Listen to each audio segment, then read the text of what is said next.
Hi, I'm Katie Kempner, and welcome to Perspectives at Advertising Week Europe. Right now, I am thrilled to be talking with Suki Thompson, CEO and founder of Oyster Catchers. Welcome. Thank you. Thank you so much for stopping by to talk with us. It's lovely to be here. So let's just jump right in about Oyster Catchers and how long it's been around. So Oyster Catchers is a bit like a management consultancy. We work in the marketing space around marketing acceleration, and what we do is work with marketing teams on areas around people, around partnerships, and around process. So we're looking at all the time at kind of new models for marketing.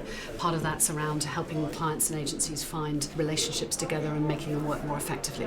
Prior to that, I have a gin company, which you drink, because I come from a family of gin makers. I'm a borough by birth, so Beefeater Gin was my family business. I also had a previously similar company in the similar space, but just purely focusing on pitches. So first of all, I just need to tell you that when I was trying to put together the list of people I wanted to interview at this year's Advertising Week Europe, about 5 people said, well, if you can only get one person, you have to get Suki. And I was like, who is this woman Suki? That's so phenomenal. So I especially appreciate. Oh my gosh, I feel a bit pressurized so there's no now. pressure right now. Okay. None I'll breathe, at all. it'll be fine. So what I'd like to talk a little bit about is, we just found out we're both mothers of teenagers, Yeah. which is tricky in itself. It is. And you're a single mom, which I had been for a while, and now today actually happens to be my wedding anniversary.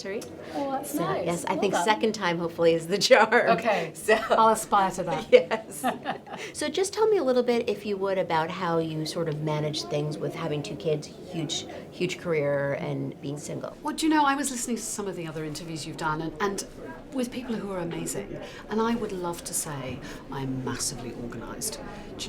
I'm not. I'm really specific about what I will and won't do. So the priorities that I have for my children, I think I'm very privileged because, we talked about this, we're in the same place. I have a really great job. I earn quite a lot of money. So I do have fantastic support at home. I have a wonderful housekeeper. I have a brilliant PA. I have a brilliant business partner and business that allows me to do a lot of those things. And my children, I'm not there for them the whole time, but I'm there for quite a lot of it. And I try really hard to be a pretty good mum. They have a good dad. So the children do spend some time with him. But I don't have that kind of stopgap of, oh, Alan, could you take the kids to school this morning because something's happened? Right. I don't have any of that flexibility because he's not there. So that makes it a little bit more challenging. And I certainly think I would probably have grown the business faster if I had a partner at home with me. Mm-hmm. But then, teenagers is a pretty special time, isn't it? They'll be gone. They'll be gone in a heartbeat. I think of that all the time. So there's part of me that doesn't want that to happen. And I actually do think that probably one of the reasons that I'm single is it's difficult to have everything. Mm-hmm. And I'm not sure quite how do you manage and balance work, partnership, and the business and the children and everything else. And growing a business is really hard. Being an entrepreneur, you're kind of on it the whole time. Yeah. You said something when you were talking about your kids about how, you spend good quality time with them. And I think a lot of women who are doing a lot of different things, they don't give themselves enough credit that, maybe it's not necessary to be with them every single second. You're ensuring they're being taken care of, and when you are there, you're there giving them quality time. Yeah, there's that. And also, they get really big privileges from having me as a working mum. I have access to wonderful people. My daughter went and worked at Burberry for a few days, because I know the COO. That's an amazing experience. And, that was John doing a wonderful favour for me and for my daughter, but she wouldn't have got that if I wasn't a working mum. So I think you have to balance it. I think they recognise that they can't have me every moment of the day. I'm not sure they'd like that. And I would not be a good stay-at-home mum. You mentioned to me that you had been ill 5 years ago, and I mean, to me, getting divorced, having, being a single mom and having to face being, taking care of your health is a lot of stuff all at once. How do you keep a headspace where you're just like, I can cope with all of this? Oh, do you know, actually it's easier. Because when somebody tells you that you might die, it puts everything into focus for you. Yes. So nothing is ever that scary. Nothing is ever that bad.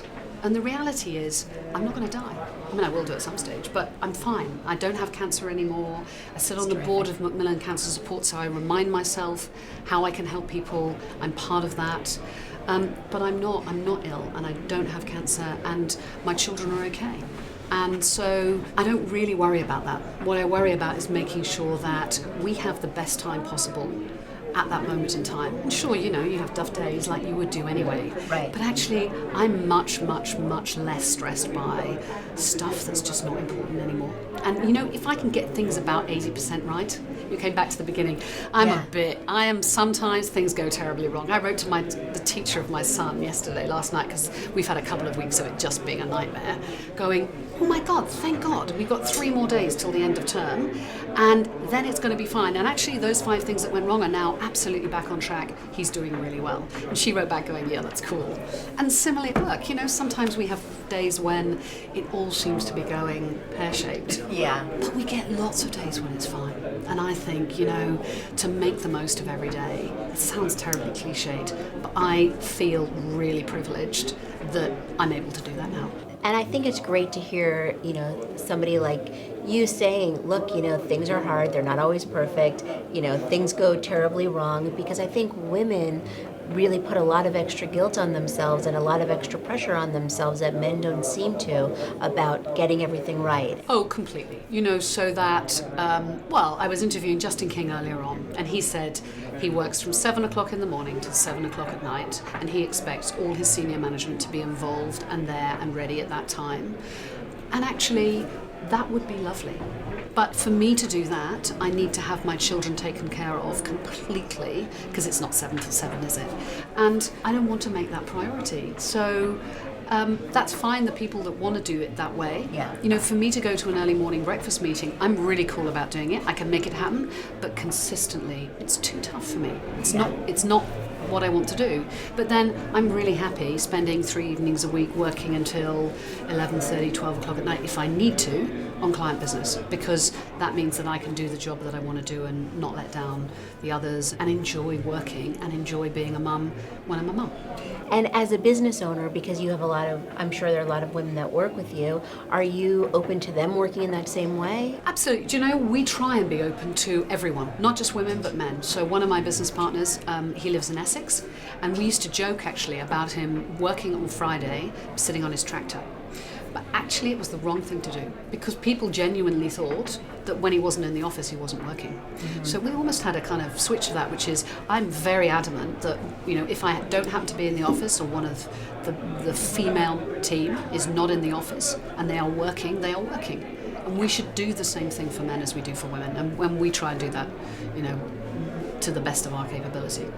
So I like to end just by asking for a piece of advice that you found that has guided you throughout your career that you could share with us. You know, be brave. Absolutely. I am now the most fearless I've ever been. And for me, that came out of, you know, I guess being divorced was the first part of it, but actually it was when I got cancer. As I said, nothing can be that bad. And if you're not fearless, you miss out on all sorts of opportunities. Mm-hmm. So be focused, think about what you want to do, and then be fearless and try your best to get what you want and achieve it. That's great advice. Thank you so much for talking with me. Thank you for talking to me. It's really nice to meet you.